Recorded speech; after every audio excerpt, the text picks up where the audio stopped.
मेनू दिखाओ। उपन्यास ऑनलाइन पूरा पढ़ें। उपन्यास बिन उपन्यास स्वर्ग पृथ्वी में अध्याय 3 स्वर्ग पृथ्वी में C3।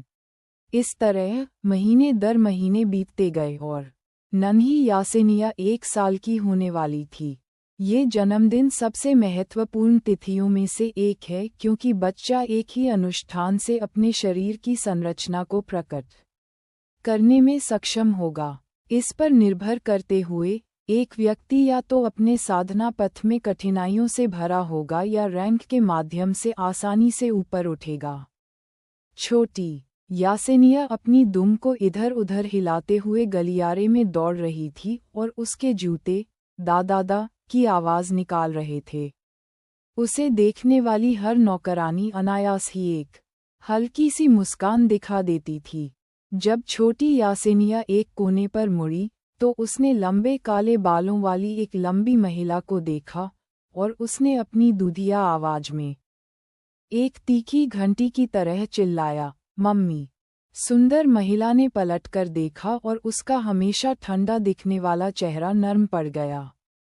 वह अपनी ओर दौड़ती हुई छोटी गोली को पकड़ने के लिए नीचे झुकी और उसे गले लगा लिया। यासेनिया, क्या मैंने तुमसे नहीं कहा था कि भागो मत? क्या होगा अगर तुम गिर गईं? छोटे से मांस के बन ने अपना गुड़िया जैसा चेहरा सिकोड़ते हुए बड़बड़ाते हुए कहा, मैं इतनी कम गति से दौड़ते हुए कैसे गिर सकती हूँ? मम्मी, आप बहुत ज्यादा सुरक्षात्मक हो रही हैं। तात्याना हैरान रह गई और उसने मन ही मन सोचा, क्या वह वाकई 1 साल की बच्ची है? वह इतनी विकसित कैसे हो सकती है? लेकिन 90 साल की गर्भावस्था के बारे में सोचते हुए ईमानदारी से कहूँ तो अगर वह सामान्य होती तो मुझे ज़्यादा चिंता होती। ये सोचने के बाद उसने धीरे से उत्तर दिया, यासी, तुम हाल ही में क्या कर रही थी? मैं चाचा रिचर्ड को गार्डों को प्रशिक्षित करते हुए देख रहा था। फिर हल्की हंसी के साथ उसने कहा, वे बहुत अनाड़ी हैं और अंकल रिचर्ड हमेशा उन्हें पीटते हैं। तात्याना ने थोड़ा उदास होकर उत्तर दिया, क्या तुम युद्ध प्रशिक्षण देखने के लिए थोड़े छोटे नहीं हो? यासेनिया ने ऊपर देखा और सोचा, उसका छोटा सा चेहरा गंभीर हो गया, अत्यंत मनमोहक। तात्याना और वहां मौजूद हर नौकरानी का यही ख्याल था। छोटी यासेनिया ने फिर अपना सिर झुकाया और प्यार से पूंछ हिलाते हुए पूछा, मम्मी, आप सही कह रही हैं। मुझे थोड़ा और बड़ा होना है। क्या आप मुझे कम से कम पढ़ना तो सिखा सकती हैं? बेशक, ये सभी के लिए एक महत्वपूर्ण झटका था। ये स्पष्ट है कि अगर माँ सहमत नहीं होती तो कुछ नौकरानियां उसे गुप्त रूप से पढ़ाती थीं, भले ही उन्हें सज़ा क्यों न देनी पड़े। तात्याना ने जवाब दिया, ज़रूर, हम हर बार सोने से पहले तब तक पढ़ेंगे जब तक तुम सो नहीं जाती। तुम क्या सोचती हो, छोटी मीट बन? स्माइलिंग फेस कैजुअल डेट बस एक क्लिक दूर है। आज ही साइन अप करें और अपने क्षेत्र की महिलाओं से मिलना शुरू करें। पब फ्यूचर द्वारा विज्ञापन। नन्ही यासेनिया की आंखें चमक उठीं और उसकी पूंछ तेजी से हिलने लगी, जिससे उसका मूड सभी को स्पष्ट हो गया। मम्मी, मैं तुमसे सबसे ज्यादा प्यार करती हूँ। और गाल पर एक जोरदार चुंबन के साथ वह अपनी बाहों से उछलकर खेलने के लिए कहीं और चली गई। चुंबन के बाद तात्याना एक मूर्ख की तरह मुस्कुराई। जब वह होश में आए तो उसने अपने आसपास की नौकरानियों से पूछा कि अन्ना और ईव कहाँ हैं। नौकरानियों में से एक ने सम्मानपूर्वक उत्तर दिया, पिछले दिनों कुछ लोगों ने छोटी मिस का अपहरण करने की कोशिश की थी, इसलिए इस समय वे उनसे संबंधित सभी लोगों को पकड़ रहे हैं और उन्हें यातना कक्षों में भेज रहे हैं। चूंकि यह पहली बार था कि किसी ने ऐसा कुछ करने की कोशिश की थी, हालांकि हवेली की सतह पानी की तरह शांत दिख रही थी, हर एक नौकरानी और गार्ड युद्ध के लिए तैयार मूड में थे। तात्याना ने अपनी खिड़की से बाहर ऐसे देखा जैसे सबसे गर्म आग भी जम जाए। इससे जुड़े कुत्तों को भी जिंदा न रहने दें। सभी नौकरानियों ने आदरपूर्वक उत्तर दिया, जैसा लेडी कहें, और फिर पीछे हट गईं। ऐसा लगता है कि मेरे छोटे से खजाने को जन्म देने के बाद कुछ सालों तक गायब रहने के बाद लोग मुझे भूल गए हैं। देखते हैं कि इसके बाद भी वे मुझे याद रखते हैं या नहीं। उसके चेहरे पर स्वाभाविक रूप से एक ठंडी मुस्कान उभरी और उसकी लाल आंखें हत्या की आशंका से चमक उठीं। अगले दिन काउंट के एक घर में दिखाई गई क्रूरता और विनाश के कारण चंद्र साम्राज्य की पूरी राजधानी कांप उठी। कारण ये प्रतीत होता है कि उन्होंने काउंटेस तात्याना के बच्चे का अपहरण करने की कोशिश की थी। सभी को लगा कि शाही परिवार उसे सजा देगा, लेकिन उन्होंने बस एक आंख बंद करके उसे जाने दिया, जिससे सभी और भी डर गए। तब से चंद्र साम्राज्य के माता पिता ने अपने बच्चों को इस उदाहरण के साथ किसी ऐसे व्यक्ति को अपमानित करने के परिणामों के बारे में सिखाया जो आपको नहीं करना चाहिए। छोटी यासेनिया के पहले जन्मदिन पर हर नौकरानी दूसरे घरों से भेजे गए उपहारों को लेकर इधर उधर जाती रही, चाहे वह निरीक्षण करना हो या ये देखना हो कि क्या उपयोगी है। हालांकि यह थकाऊ था, लेकिन उन्होंने बिना किसी शिकायत के ये काम किया। क्योंकि यह उनकी छोटी सी बेटी का पहला जन्मदिन था, वे जल्दी से जल्दी काम खत्म करना चाहते थे ताकि वे उद्घाटन समारोह में शामिल हो सकें। तात्याना ने किसी बाहरी व्यक्ति को आमंत्रित नहीं किया। घर के केवल भरोसेमंद कर्मचारी ही शामिल हुए। कुछ समय बाद शाम के समय सभी लोग घर के पीछे के मैदान में थे, थोड़े चिंतित, थोड़े उत्सुक और थोड़े घबराए हुए। भले ही उनकी छोटी सी बेटी खेती के लिए उपयुक्त न हो, फिर भी वे उसका उतना ही सम्मान करेंगे जितना पहले करते थे, क्योंकि वह उनकी मालकिन काउंटेस तात्याना की इकलौती संतान है। लेकिन बेशक वे उसके लिए सबसे अच्छा चाहते थे, इसलिए वे सभी थोड़े बेचैन थे। तात्याना ने जब समाशोधन के बीच में संरचना बनानी समाप्त कर ली, तो नन्ही यासेनिया की बारी थी आगे बढ़ने की। तात्याना ने धीरे से लेकिन दृढ़ता से कहा, यासी, परिणाम चाहे जो भी हो, माँ तुम्हें हमेशा प्यार करेगी। तुम्हें बस संरचना के बीच में जाना है और वहाँ बड़े पत्थर पर खून की एक छोटी सी बूंद डालनी है। जैसा कि तात्याना ने बताया, बीच में एक रूले जैसा पत्थर था, जिस पर 3 संकेंद्रित वृत्त थे, जिनमें से प्रत्येक पर उस तत्व की छवि थी जिसका वे प्रतिनिधित्व करते हैं। मूल तत्व, दुर्लभ तत्व और अत्यंत दुर्लभ तत्व थे।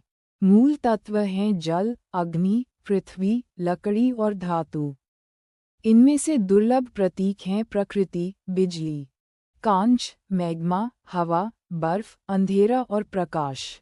और इनमें से अत्यंत दुर्लभ हैं सूर्य, चंद्रमा, तारे, मृत्यु, जीवन, अंतरिक्ष और भाग्य।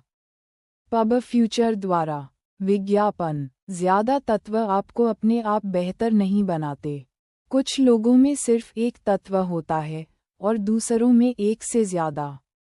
उदाहरण के लिए, अगर आपके पास पानी और आग जैसे विरोधाभासी तत्व हैं, तो आपको ऐसे शारीरिक संविधान की जरूरत होगी जो उन्हें संभाल सके, उबलते खून का संविधान या तरल आग का संविधान। यह समस्या उन 3 कारणों में से एक है जिसके कारण 50,000 लोगों में से केवल एक ही साधना पथ शुरू कर पाता है। दूसरा कारण ये है कि साधना शुरू करने के लिए व्यक्ति का परिपक्व शरीर होना आवश्यक है, और कभी-कभी दूसरे लोगों की ईर्ष्या के कारण वे परिपक्व होने और अपना साधना पथ शुरू करने से पहले ही उन्हें मार देते हैं। अंतिम कारण ये है कि साधना के मार्ग में प्रवेश करने के लिए किसी को बाहरी सहायता के बिना एक क्लेश प्रकाश लेना चाहिए। यदि कोई ऐसा नहीं कर सकता है तो डेंटियन और मेरिडियन बनाना असंभव होगा, और ये 2 चीजें ऐसी चीजें हैं जो शरीर के अंदर ऊर्जा का परिवहन और भंडारण करती हैं। नन्ही यासेनिया। बिना किसी घबराहट के आगे बढ़ी, उसकी लंबी पूंछ चलते समय एस आकार का पैटर्न बना रही थी। यासेनिया अपना आत्मविश्वास और सहज व्यवहार दिखाने की कोशिश कर रही थी, लेकिन दर्शकों के लिए वह सबसे प्यारी चीज थी। वे कुछ इस तरह सोच रहे थे, क्या उसकी पूंछ को देखो, क्या वह मुझे उसके साथ खेलने के लिए लुभा नहीं रही है? मैं नहीं कर सकता, मैं नहीं कर सकता, मैं नहीं कर सकता। मैं वास्तव में एक टुकड़ा खाना चाहता हूँ। उसका छोटा सा गंभीर चेहरा दूध की रोटी की तरह है। हालांकि वह 1 साल की थी, लेकिन वह 3-4 साल की बच्ची जैसी दिखती थी। जब यासेनिया स्मारक के सामने पहुंची, तो उसने अपनी छोटी उंगली को अपने नुकीले दांतों से काटा, जिससे उसकी उंगली पर खून की एक चमकदार लाल बूंद दिखाई दी। हालांकि उसे दर्द हुआ, लेकिन उसने एक गंभीर भाव बनाए रखा, जिससे दर्शक अपनी छोटी लड़की की और अधिक प्रशंसा करने लगे। खून की बूंद तैरने लगी और एक छोटी सी उपचारात्मक लहर उसकी उंगली से गुजरी, जिससे वह ठीक हो गई। बूंद रूले के बीच में गिरी और अवशोषित हो गई। उस पल तत्वों में से एक चमकने लगा, जबकि आकाश बदलने लगा। सूर्य तत्व प्रकाशित हो गया और सूर्य की एक आकृति हवेली के ऊपर प्रकट हुई, जो सुनहरी आभा के साथ चमक रही थी। जब सभी लोग जयकारे लगाने वाले थे, तभी आसमान में फिर से बदलाव होने लगा।